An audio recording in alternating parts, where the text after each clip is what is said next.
สบายดีเนาะพ่อแม่พี่น้องเพื่อนสุขทุกคนเนาะมื้อนี้เนาะมื้อนี้ก็บ่ตัวก็สิได้มากินข้าวเนาะพี่น้องเนาะแล้วก็ได้เวลากินข้าวแล้วพี่น้องสบายดีเด้อเพื่อนสุขทุกคนเนาะพี่น้องเนาะมากินข้าวกันพี่น้องต้มเนื้อพี่น้องต้มเนื้อขมๆเลยมื้อนี้เบิ่งบ่พี่น้องต้มเนื้อพี่น้องเอ้ยนี่ก็เฮ็ดแจ่วธรรมดาพี่น้องเฮ็ดแจ่วแบบเฮ็ดธรรมดาแจ่วพริกดิบธรรมดาเนาะมื้อนี้ก็มีแต่ต้มนี่นะพี่น้องข้าวเหนียวเฮานี่พี่น้องข้าวเหนียวเฮาใส่กันได้พี่น้องเอ้ยมาเด้อมาเด้อพี่น้องเอ้ยวัสดุทุกคนเนาะพี่น้องเนาะโอ้ข้าวเหนียวยังอ่อนๆเลยมีแต่เนื้ออ่อนๆพี่น้องแจ่วพริกดิบพี่น้อง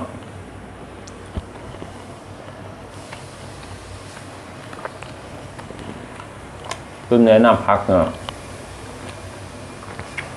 นี่ก็สะระแหน่เนาะพี่น้องเนาะสะระแหน่นี่ใบชะพูในภาษาไทยภาษากลางมันก็ว่าใบชะพูเนาะมีวันมาตุยกับไผ่เด้อเนาะนี่บัวผ้าพี่น้องมาพี่น้องมากินข้าวกันพี่น้องกินข้าวก็เบาตุยพักเข้ากับบ่มีมากมายหรอกพี่น้องกินเอามาร้ายกับกินโอเบิร์ตเนาะพี่น้องเนาะมาเด้อพี่น้องเด้อ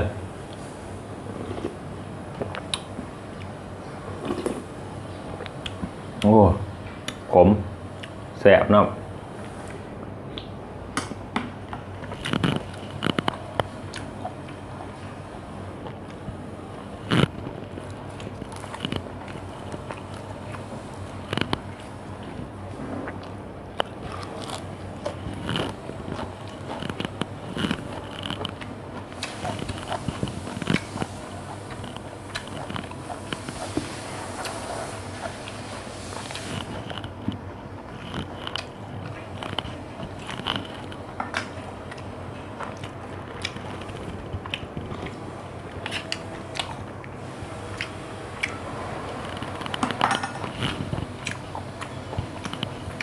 ต้มเนื้อพี่น้อง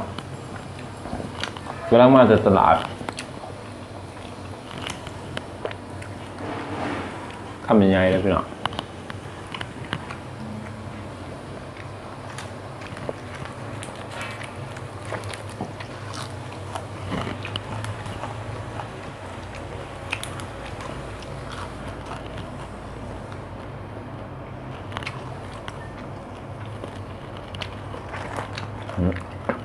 นี่ก็ประกาศขาวแล้วพี่น้องดื่มเลยนะพี่น้องอยากกินข้าวแห้ง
กินข้าวเช้าพี่น้องกินข้าวเช้านี่ก็ประมาณอยู่ประมาณ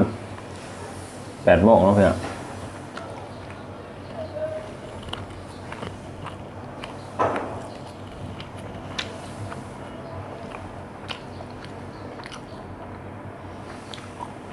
ขออนุญาตด้วยพี่น้องใส่มือจับเลยพี่น้องจะกินง่ายนี่ขั้นแท่หน้าพี่น้องตบ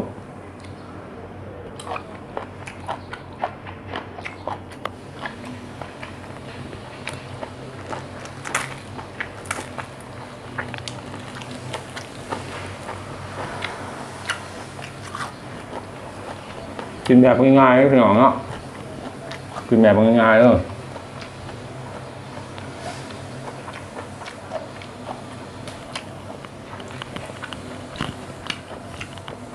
ต้มเนื้ออันนี้จ้ามที่ได้กินอยู่ครับ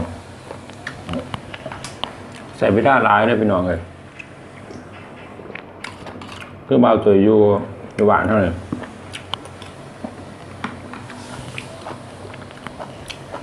มีการมีงานเนาะช่างจะได้กินแต่ว่าสมัยทุกวันนี่สบายพี่น้องไปตลาดแป๊บเดียวกันแล้วเนี่ยก็คลายลายพี่น้อง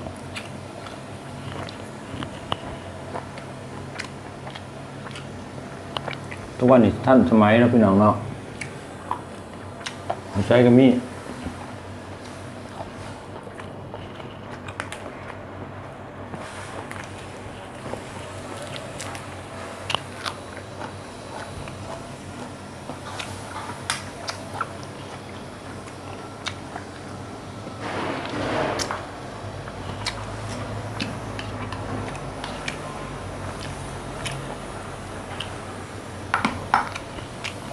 30 กีบพี่น้อง30 กีบต้มจะเป็นจังซี่เลยพี่น้อง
เนื้อติดเอ็นนั่นพี่น้องเนื้อติดเอ็นน้ำเนี่ยโอ้ยคักเลยพี่น้อง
ต้มเนื้อ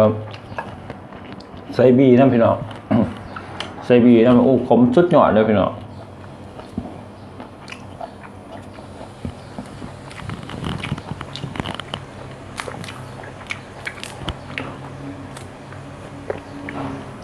ขมเนี่ยโอ้แสบไปดีพี่น้อง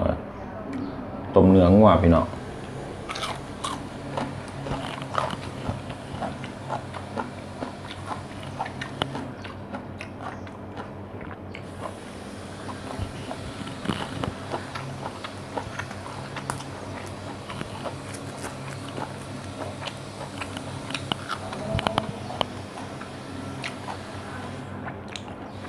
วันนี้ตับมันเนาะพี่น้อง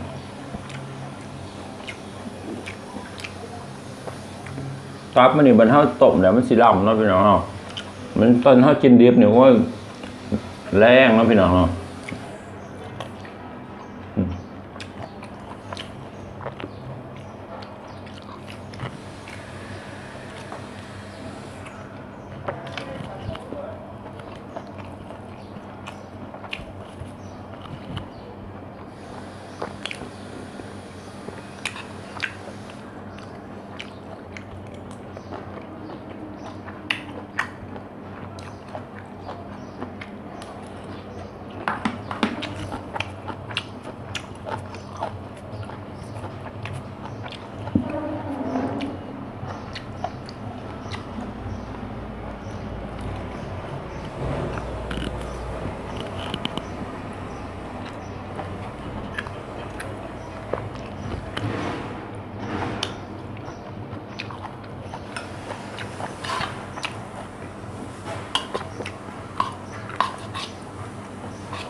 ฝากไปได้พี่น้อง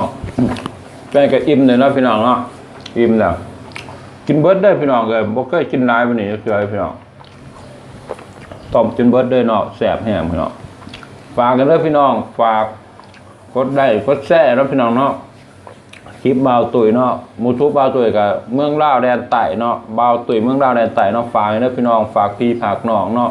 คณะบ่มีพี่มีน้องนี่ก็คือสิบ่ไปถึงไสดอกเนาะพี่น้องเนาะให้กับฝากน้ำในเด้อพี่น้องวันนี้บ่าวตุ้ยกับสิบมียังมากมายแล้วพี่น้องเนาะกับพี่จะกินเขาเนาะบ่าวตุ้ยกับสิขอลาไปก่อนนะพี่น้องเนาะสบายดี